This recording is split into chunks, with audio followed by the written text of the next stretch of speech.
No, I think it's not only government support. There was also a question of the NNPC shareholding. Yes, NNPC shareholding is true. I was asked the last time by the media, and I said that yes, NNPC, paid, $1 billion, which is about equivalent of 7.2% as a deposit, and then we have an agreement to give them 1 year, which we gave them additional 1 year that expired on 30th of June. On the 4th of June, I asked the group CEO, and he said that no, he has discussed they want to remain at 7%, so they won't be able to pay. So, I mean, that was on the 4th of June, and they gave us notice that time, but we have not even received anything from them in writing yet. And in government support, like what Kule said, it's not that we asked for any support and the government didn't give us. We intentionally did not ask because right from the beginning there was a doubt as to whether we'll be able to even build the refinery, because Mittal Group, the South Koreans, all of them that came and signed MOU with the government of Obasanjo at that time, they are giving oil blocks to encourage them to come and build a refinery, because we are desperately looking for refinery. I think Professor Ehumbere has the entire history because he was working with President Obasanjo at that time. So we did not really get, in fact, it was a big fight for us to even secure our own license out of the 60 licenses that were issued. So that's one. Number two, I will also add on what Kule talked about in terms of monopoly. So if you are saying that yes, how can Dangote alone supply the market? Okay, are you saying that the 4 billion that NNPC spent now on the activation of their own refineries, Kaduna, Wari, and Port Harcourt, is that money down the drain? Are the refineries not going to work? They have announced a date. So if they are there, we cannot be a monopoly because we are not the only ones. Actually, they are more powerful than us. So there's no way we can actually even be a monopoly. It's not done. So people should also understand one thing. And let me once and for all, Your Excellency, clear one point, which I think people don't really understand, because anytime they talk about this project, when you look at this kind of projects that we have gone, it's not this one alone. We had, in the last 7 years, we went through 31 projects, 31. And it's only 3 that we have here. Out of the 31, let me talk specifically on the refinery. On the refinery, majority of the money was our money that we brought in. Majority of the money was our income. We did not go for project financing, because project financing, I know very well, these guys would have asked for my great-grandmother's certificate of birth, which I don't have. So that's why I decided that we will not go. So what we did, it actually put us under a tremendous pressure, because when the Naira also collapsed from 156 to where we are, 1,500, 1,600, our payments still remain the same. And there are other interested parties, because people don't know what we went through. Even during COVID, our own international bankers did not agree to give us any waiver or delayed payments. Even with COVID of 2 years that people were not working, we had to continue making those payments. So that's why at that time when former governor said that no, we have already paid 70%. The 70% we have paid is because we have been paying this one. We went through hell. And when I say that we went through hell, I meant hell. When we got the delay by Governor Amusu of Ogun State, 3.5 years, our money, with the money we took from the banks, was 2.5 billion. It was in Guarantee Trust Bank in a non-bearing interest account, which was escrow account. But on the other side, we were busy paying interest. When we moved here, a year and a half, we had problem with the land. So even that one too, so we had a total delay of almost 4 or 5 years from 2013 September.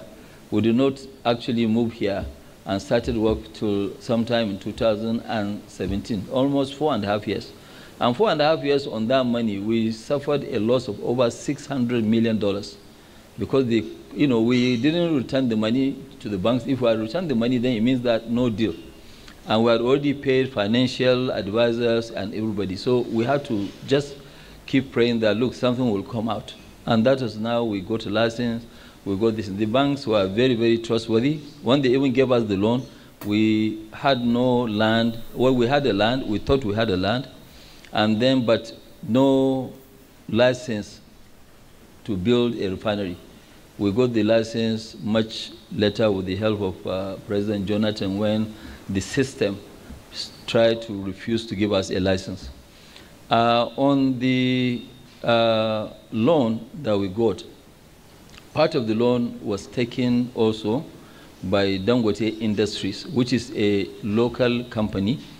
Dangote Industries, got allocation from Central Bank, and the total allocation that we got, including the money that we lost in terms of interest, in terms of principal repayment, was about $2.7 billion in 13 years, from 2013 to 2023. The money that we got, I repeat, from Central Bank was 2.7. Out of the 2.7, we still have more than $200 million of forward which we have not collected. So it was 2.5. Am I right, Kule? Yeah, a real cash we got in these 13 years, which was paid in terms of interest and principal payment. Dangote Industries, as soon as they get their dividend, they are bringing that money back to sell in the local market. They are bringing that money back into Nigeria. So there is no money that, will take from Nigeria.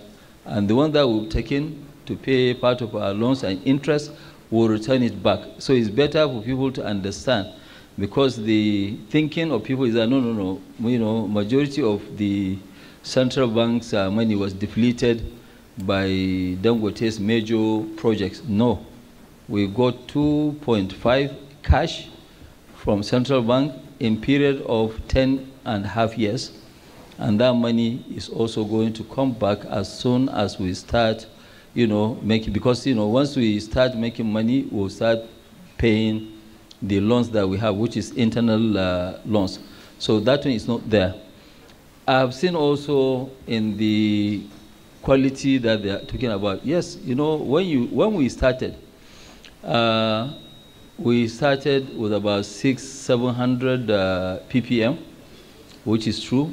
That is where we started, because it was a new plant. We have not commissioned most of them. So by the time that we finish now, we have commissioned part of it. So I'm actually surprised for somebody to come and mention that, yes, we have a bad quality, we and the other modular refineries. I can't talk about the quality of the modular refineries, but our own today, like what I said, our own production, you have seen, we have tested it, is 87 ppm.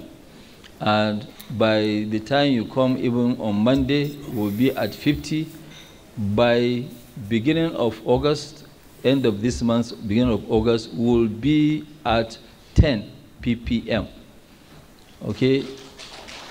Our flash point, you've seen the tests that we have run, and Your Excellency, Sir, Honorable Speaker, Deputy Honorable Speaker, the leadership of the House, I want you to even, at any time, set up a committee that they will come with every representatives headed by your chosen honorable member to come and lead in taking samples from filling stations. Because I must tell you today that all the test certificates that people are busy, floating around, where are the labs? Even if they have the labs, I can tell you they are fake certificates. The real one that you now know that they are right is to take from the filling station and also to come and take also from our production line. Now you will be able to tell Nigerians that this is it. But you know, the demarketing of a company by a regulator that he's supposed to protect is very, very unfortunate. You know, I mean, it's good that we didn't even know that you are going to ask us to stop by the road and pick up diesel. And we didn't know what you wanted to do. And when we got here, I said, okay, fine, let them go and, you know, take sample. And the chairman downstream of the house and the chairman midstream of the house went with our people to pick up a hot sample. They brought, you've tested, and you've seen where we are. So we want to clear that, yes, we produce the best diesel in Nigeria. And if the regulator wants, he can come 24 hours anytime. He has people here. Let him conduct this. And I would like to also the media to show our lab, and I want them to also show the lab of the regulator himself. He should show us which lab is he using. Yes, because, you know, as a regulator, he's supposed to have a lab. If regulator doesn't have a lab, then we have an issue. You know, he cannot rely on somebody. He's supposed to, you know, check us. So that's one. Another complaint that I had, which I think the Right Honorable Deputy Speaker also raised with me, you know, say, okay, why did we drop the price of diesel when we started? We drop it from, is it the bad quality we are producing or what? I said that no. Even at the 650 ppm and 700 ppm that we are producing was a better quality than what was, you know, imported. And I'm sure, Your Excellency, sir, most of you have problems with their vehicles. Either you have had or you are still having problems with their vehicles. It's because of the bad fuel that we're importing into the country. I still stand by what I said. Go to filling stations, you can pick up and you can check the quality. That's the only way. But all this one, somebody will bring in a ship and say that, yes, this is the quality. Bring in fake certificates. This one, when we go ahead, we will say more. We will say more in the sense that, you know, we know where they blend this in. Some of the terminals, some of the NNPC people, and some, you know, traders have opened a blending plant somewhere off Malta. We all know these areas. We know what they are doing. It's not that we don't know. You know, and really, like what I said, you know, I've been fighting all my life. Somebody now said, okay, Mr. Dangote, I heard that, you know, some people came to your hotel to ask of your name, and you don't know who they are. You say, yes, they did. But look, I am a very, very fearless person. I believe so much in God, and I don't fear anybody.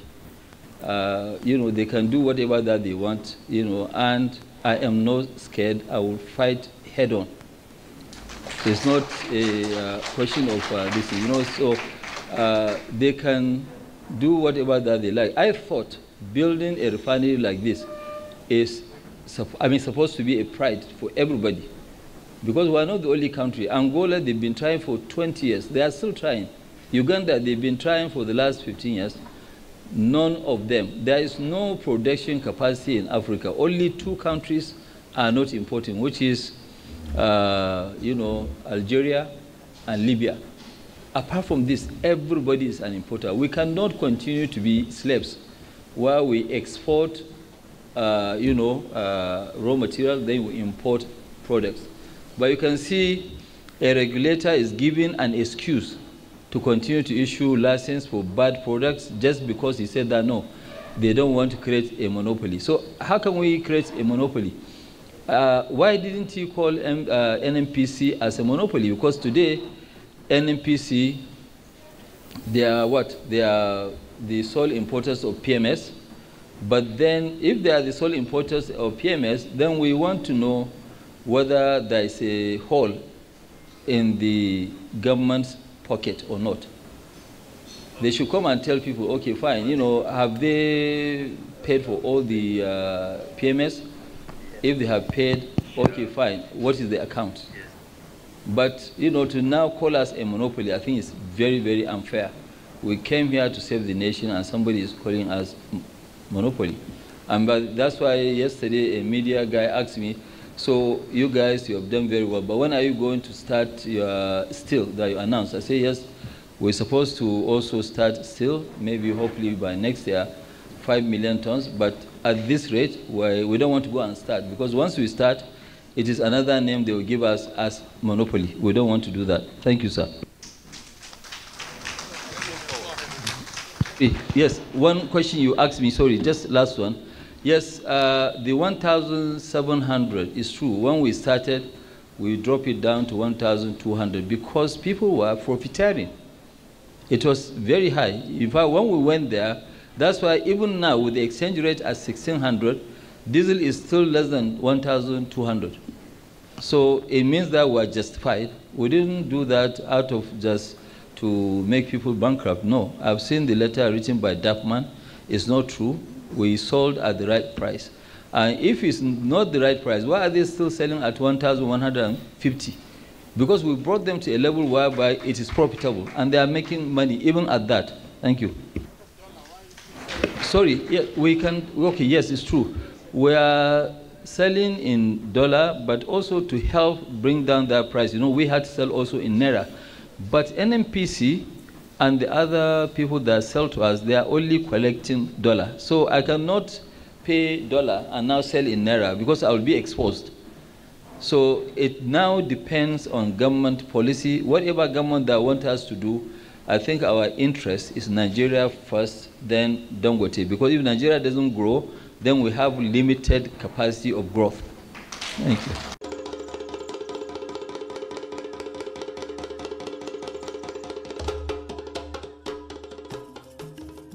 Bienvenue chez Africa Food Industry, votre partenaire de confiance pour une alimentation saine et de qualité. Situé au Cameroun en périphérie de Yaoundé, notre site de production en pleine nature est dédié à l'élevage, à la production et à la transformation responsable des poissons les plus frais. Chez Africa Food Industry, nous élevons et transformons une variété de poissons, notamment le silure, la carpe et le tilapia, dans le respect de l'environnement et du bien-être animal. Nos processus d'élevage rigoureux garantissent que chaque poisson est traité avec le plus grand soin du moment de la capture à son arrivée sur votre table. Découvrez notre large gamme de produits finis, des filets de poissons frais aux délicieuses conserves de carpe de silure et de tilapia, prêts à satisfaire les palais les plus exigeants. Pour des produits de qualité supérieure, faites confiance à Africa Food Industry. Contactez-nous dès aujourd'hui pour en savoir plus. Africa Food Industry, nourrir le monde, une bouchée à la fois.